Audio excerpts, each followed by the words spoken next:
All right, so as we close up this second module here, when we're dealing with just doing some very basic tasks with dealing with text, we've dealt with just about all of the parts of different sections of our home ribbon here. There's only one real section, or one button I should say, that we haven't really dealt with, and that's the editing button, and that's exactly what we're going to do here. And the editing button can help you quickly find text that's in your document, and of course this is going to be much more practical on a document that's 5, 10, 500 pages in length rather than one that's just created here that's a single paragraph, but the principles will still, of course, remain the same.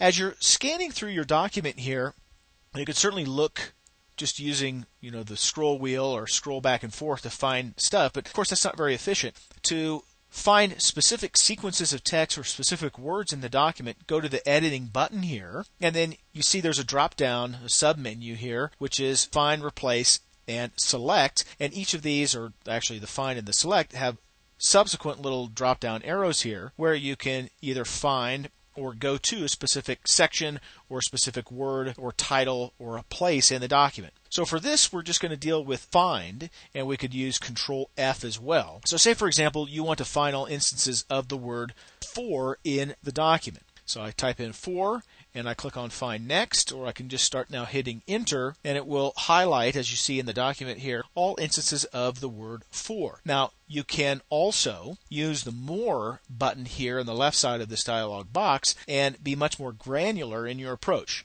matching the case, finding the whole words only, using wildcards, even words that sound like or all word forms. So, for instance, this is ideal for finding verb tenses. So if you have run and running in the document, if you check this Find All Word Forms, it should find both of those instances. Now, not only do you usually want to find elements of text in your documents, you also sometimes want to replace items that appear. So if you want to replace the word for with, for example,